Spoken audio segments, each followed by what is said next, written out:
Hello everyone, good morning. তোমাদের সকলকে স্বাগত মনিকা ডেলি ব্লগে। তোমরা ব্লগটি দেখতে থাকো, আশা করি তোমাদের খুব ভালো লাগবে। এখন বাজে সকাল 9টা, এখন থেকে ব্লগটা শুরু করলাম। আর আমি এখন যাচ্ছি বাজার করতে। কি বাজার করি না করি সেগুলো তোমাদের সাথে শেয়ার করব। আবার যাই হোক, যাই আনি না দেখাবো আর কি। তোমরা দেখতে থাকো, আশা করি তোমাদের খুব ভালো লাগবে। চলো এখন আমি বাজার করে আসি, তারপর আবার তোমাদের সাথে দেখা হচ্ছে। বাজারে যাওয়ার আগে ভাবলাম যে এক কাপ চা খেয়েই যাই। এই দেখো, এখানে এক কাপ চা বানিয়ে খেয়ে নিই, তারপর বাজারে গেলাম।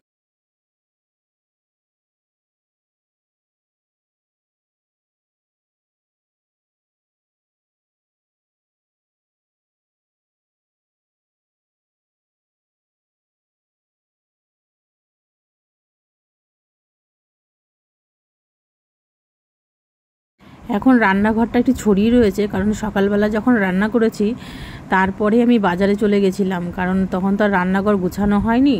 আর অফিসে যখন বেরোয় তখন তো রান্না কোনো রকমভাবে তাড়াতাড়ি করে দিই, তখন আর গুছানোর সময় থাকে না। আর এখানে দেখো মাছটাও ধুয়ে নিচ্ছি বাজার থেকে। পাবদা মাছ পাইনি, এই 5টা মাছই ছিল। আর নিয়ে এসেছিলাম চিকেন। আর ওখানে তো তোমাদের দেখালামই যে কড়াইতে ডিম সিদ্ধ দিয়েছি। এগুলোই আজকে রান্না করব। আর পাবদা মাছটা একটু বেশি হলে ভালো হতো, কিন্তু সব বিক্রি হয়ে গিয়েছিল। যাই হোক, এখন মাছটা ভালো করে ধুয়ে নিই, তারপরে রান্না বান্না করব। অনেকটাই বেলা হয়ে গেছে, তোমরা দেখতে থাকো। এখানে দেখো ডিম সিদ্ধটা হয়ে গেছে, নামিয়ে নিয়েছি। আর এখানে মাছের মশলাটা করে নিয়েছি, সর্ষে, পোস্ত আর কাঁচা লঙ্কা। আর এখানে দেখো মাছটা ভাজতে দিয়ে দিয়েছে হয়ে গেছে। আর এই মাছগুলো তো খুব ফোটে, সর্ষে আর দিয়ে মাখিয়ে কড়াইতে যখন তেল দিয়ে দিলাম লবণ দিয়ে দিচ্ছি। এই জন্য আজকাল মাছটা খেয়েছি, মানে মাছগুলো ফুটে খুব পায় আর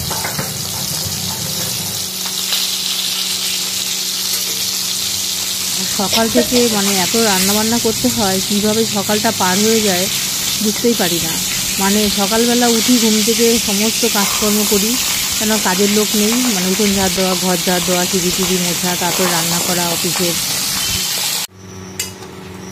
পাবদা মাছের ঝাল রান্না করবো। এই দেখো এখানে সব মশলাটা কষিয়ে জল দিয়ে দিয়েছি, আর মাছগুলো এখানে ভেজে নিয়েছি। আর এখানে এখন ডিমগুলো ছুলে নেব।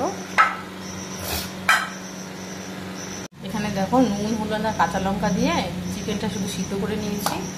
আর এখানে 4টে ডিম সিদ্ধ। আর এখানে দেখো পাবদা মাছের ঝালটা বসিয়ে দিয়েছি। দোকানে ধনে পাতা নেই, তা দেখি ফ্রিজে ধনে পাতা আছে, ভালো কিনা না নষ্ট হয়ে গেছে। এই দেখো, তারপরে রান্না করতে করতে ভাবলাম যে গাড়ির কভারটা কালকে বৃষ্টিতে ভিজেছে, একদম ভেজা ছিল, তাই রোদে দিয়েছিলাম। সেটাই দেখলাম রোদে দিয়েছিলাম বলে শুকিয়ে গেছে, তাই ঘরে ভাঁজ করে নিয়ে আসলাম, ছাতাগুলো ঠিক করে রাখলাম। আর এখনও রান্না হয়নি, রান্না হচ্ছে। তার মধ্যে দিয়ে ফাঁকে ফাঁকে মানে গ্যাসটা আস্তে দিয়ে বাইরের কাজগুলো করতে আসি। এখানে দেখো কিছু জামা কাপড় শুকিয়ে গেছে, সেগুলো নিয়ে চলে আসলাম। তারপরে জল নিয়ে আসলাম ঘর মোছার জন্য। এই দেখো এখন ঘরটাও মুছে নিচ্ছি। আর প্রত্যেক দিন ঘর না মুছলে একদম ভালো লাগে না, যতই বেলা হোক না কেন ঘরটা মুছে নিলে খুবই ভালো লাগে।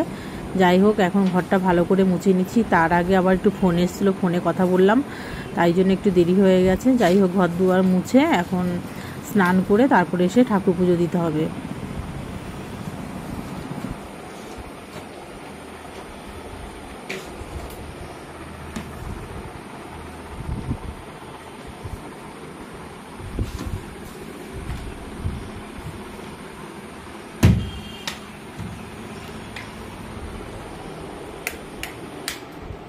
আর এখানে দেখো কালকে এত বৃষ্টি হয়েছে সারাদিন যে গাড়ি তুলেছে, পুরো জায়গাটাই কাদা হয়ে গেছে। সকালে তো মোছার টাইম পাইনি, এই রান্না বান্না বাজার ঘাট নিয়ে এতটাই ব্যস্ত ছিলাম, তাই ভাবছি স্নান করতে যাওয়ার আগে এই জায়গাটা ভালো করে মুছে রেখে তারপরে যাই। এই দেখো এখন মুছে নিচ্ছি। তা সত্যি কথা বলছি, সংসারে কাজকর্ম করতে করতে না আমি আর এখন আর পারি না, তাই ভাবছি দেখি যে একটা কাজের লোক রাখবো, এই ঘর দুয়ার মোছা আর ঠাকুরের বাসন মাজাটা। নয়তো এই মানে কাজ করতে গিয়ে না মানে অনেকটাই বেলা হয়ে যায়, কেননা এই একা বাজারঘাট করা, কারণ আমার তো আর বাজারঘাট করার কেউ নেই। তা ও যখন অফিস ছুটি থাকে তখন ও আমাকে করে দেয়। তা বাদবাকি দিনগুলো সব আমাকেই করতে হয়, সোম থেকে শুক্রবার পর্যন্ত। তা যাই হোক, এর জন্য ঘর মুছতে অনেকটা লেট হয়ে যায়। তা যাই হোক, এখন ঘরগুলো মুছে নিচ্ছি। ঘরটা মুছে রেখেই চলে যাব স্নান করতে। এখন বাজে দুপুর 2 বাজতে 10 মিনিট বাকি মনে হয়, আমি ঘড়িটা দেখে এসেছিলাম। এই দেখো একটা গাড়ি বাইরে বেরিয়েছে আর একটা গাড়ি ভেতরে রয়েছে। এইভাবেই সকাল থেকে কিভাবে সময়টা কেটে গেল বুঝতেই পারলাম। কাজ কাজকর্ম করে এই আমার কাজ শেষ হলো। এখন স্নান করতে যাচ্ছি, স্নান করে এসে পুজো দেব। অনেকটাই বেলা হয়ে গেছে, 2:15 বাজে, অনেকটাই বেলা হয়ে গেছে। স্নান করে আসি, আবার তোমাদের সাথে দেখা হচ্ছে।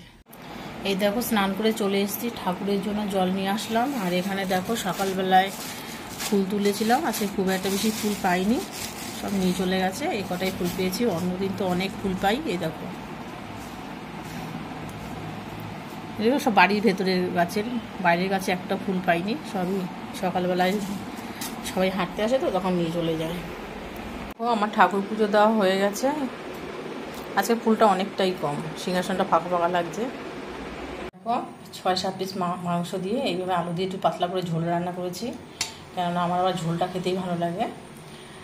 আর মাংস রান্নাটা তোমাদের সাথে শেয়ার করিনি, কড়াই থেকে নামাইও নি, কড়াইয়ের মধ্যেই রয়ে গেছে। এখন ভাত খেতে এসেছি, তাই ভাবলাম তোমাদের সাথে একটু শেয়ার করি। টাটা।